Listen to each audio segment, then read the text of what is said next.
Hey everybody, this is Chris with Overclockers Club. I had a really cool product I was going to review, but I can't remember what it was. Oh wait, I know. It's memory.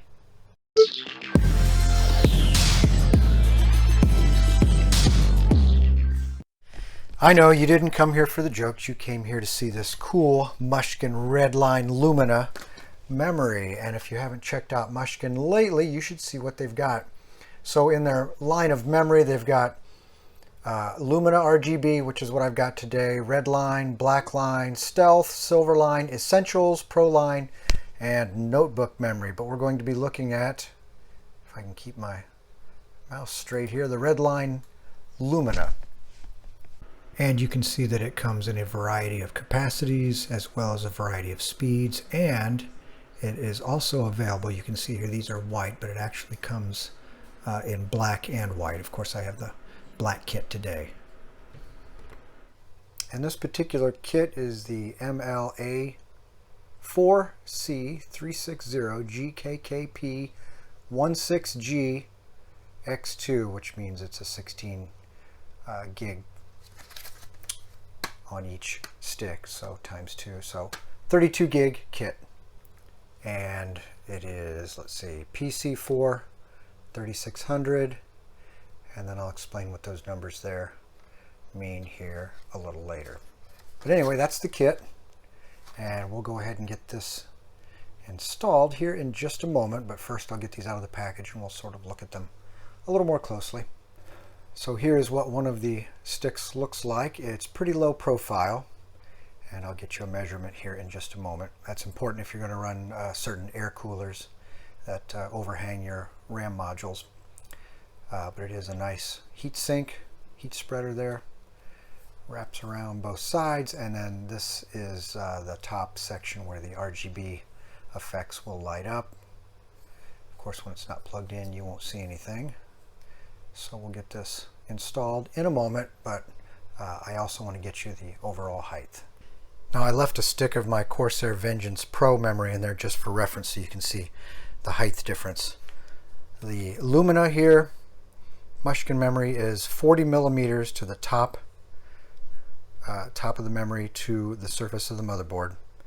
And the Corsair here, just for reference, this is about 54 millimeters right to that top surface to the surface of the motherboard. And the reason RAM height is important, now this is a different motherboard altogether, different system. I've got a Noctua air cooler for the CPU, and you can see this particular cooler has a big notch cut out to allow for some relief for the RAM modules. And you can see this is some older Patriot Viper memory, and it's got some fairly tall, at least tall for the day, heat spreaders on it, and they can interfere with certain air coolers if they're not notched. They can run into some issues with fan clearance. As you can see, this fan is getting kind of close, but it sticks up a fair amount on top. So that's why you just need to pay attention to your RAM height depending upon your cooler. Of course, looking back at my test system, I'm using a liquid cooler on there, so the pump does not interfere with the RAM height at all. So in this case, with a liquid cooler, your RAM height can be whatever it is, and it really won't matter. So if you worked on computers years ago, and I'm talking 15, 20 years ago, you probably had a stash of old memory modules, and we're going back to the days of Windows 98, Windows 2000 into the XP years. You could sort of mix and match whatever modules you could come up with and pop them in the computer, and more often than not they would work. Every once in a while you would get some that just didn't want to play nicely with other modules, but I don't know why I keep all these because they're pretty much useless. But today you have memory kits. You have matched modules in whatever combination to get the total amount of memory that you want. So in this case we've got two 16 gigabyte modules here for a total of 32. Alright, so always remember when you're working on your system that it is completely powered down. Don't just turn it off. Turn off the power supply or unplug the power supply. And if it's winter time and there's a lot of static, make sure you use a wrist strap. It's summertime right now and there's a lot of humidity in the air. plus my board here, or the frame, is grounded. All right, so now turn the power back on and power it up. And we should have a light show here in just a moment. There we go. And the camera tends to wash the colors out a little. They're much more intense and more vivid in person. So now I have the memory synchronized with the motherboard, so the RGB changes with the pump and the cooling fans. And continuing on with the RGB effects of the RAM modules, but first you'll notice I have a new graphics card. Special thanks to NVIDIA for the GeForce RTX 3070, it's upside down, 3070 Ti. That is a very welcome addition to the Overclockers Club test system. And also I want to say thanks to a viewer, Theo Vandenberg. He pointed out on my old graphics card, one of my recent reviews, if you look right in here, you can see the fins are pushed apart a little. Well, that's because there was a screw stuck in there and I didn't realize it, and he sees it in the video and points it out. Hey, you realize you have a screw or a fastener sticking into the fins, cooling fins.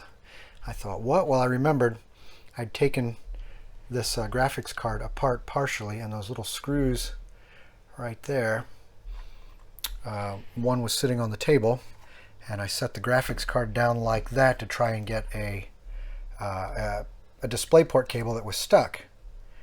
So I supported the back of the card with the table, not realizing I sat it on a fastener. So thanks again, buddy, for pointing that out.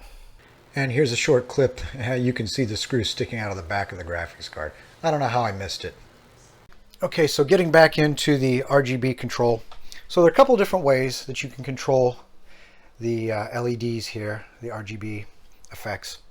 And one way is through the bundled software that comes with your motherboard. And all your motherboard manufacturers have their own package. So in this case, this Z390 motherboard from ASUS uses the Armory crate, so you can get in there and change the RGB effects. So right now it's on rainbow and it's synchronized. So if I come over here and I change to, let's just go with just a static color, and it's just set to red by default, so you can see the RAM modules, the pump, the motherboard, and all the fans here are red. And I can come in here and change that to whatever color I want. So if I want to go to blue, for example, just hit the blue and everything is now blue. And then I can go back to the rainbow effect.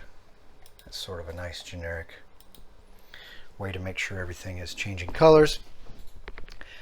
So the software packages, again, that come with the motherboards can synchronize all of that stuff. However, there are often software packages that come with the individual components. So for example, this Cooler Master cooler, it has software to control the pump and the fans and other Cooler Master products. Corsair, for example, they have IQ, that is the name of their software, the IQ software, and it controls their RAM modules and other Corsair components, particularly the RGB in their cases. And then you have software here, for example, from Mushkin to control just these RAM modules.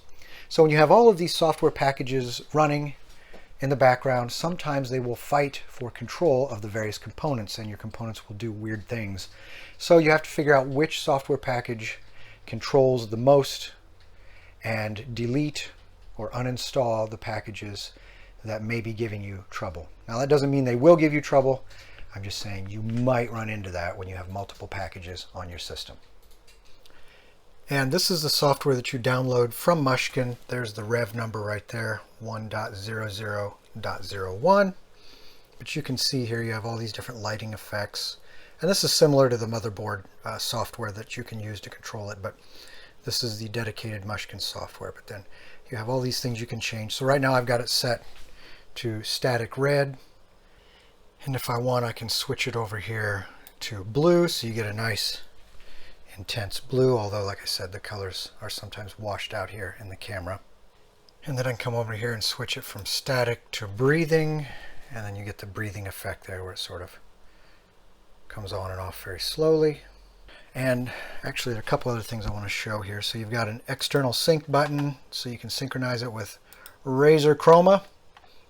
Turn that off. You've got music so you can synchronize it to the beat of the music. And then if you want to turn the LEDs off completely, you just click that little box right there, and then when you hit the apply, you can go completely dark.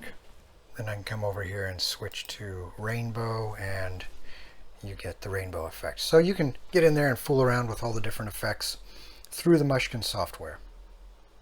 So a good question to ask is, will this memory work with my system? Chances are it probably will.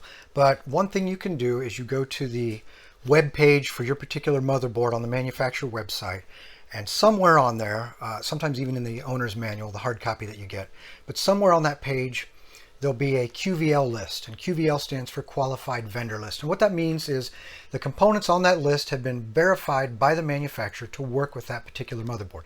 Does that mean those are the only components? No. Others will, because there's no way the manufacturer can test every single memory combination on every single motherboard. There's new memory, new solid state drives, things like that coming out all the time. So it just sort of gives you a guideline. If you pick something on that list, chances are you're not going to have any issues. I can say that of all the memory kits I've purchased over the years and all the kits that I've tested and motherboard stuff like that, I've never had a problem. Maybe a couple sticks that were a little odd on startup, but for the most part, I've never really had a problem. Earlier I talked about the numbers here. I was going to talk about them, and I'm not going to go into really much detail because there's a lot of good information already out there on Wikipedia, for example. There's an Antec article I'm going to post a link to that really talks about what all this means. So for example, you've got PC4-3600 and then 16-19-19-39. All of this information here relates to the speed of the memory and how fast the information is accessed on the memory, as well as the frequency. The article that I'll post a link to can explain it in more detail and far better than I can, so I will post that. But long story short, going lower on the numbers is not necessarily better. There's a lot more to it. So read the article, educate yourself. And another thing, very briefly, you can overclock this memory, as with most memory. And there's nothing wrong with that, but generally there's a lot of time that goes into tweaking the settings, then doing testing, and you really need to do some long-term testing, like a day or two, to make sure everything is stable. Otherwise you get blue screens, which is no fun.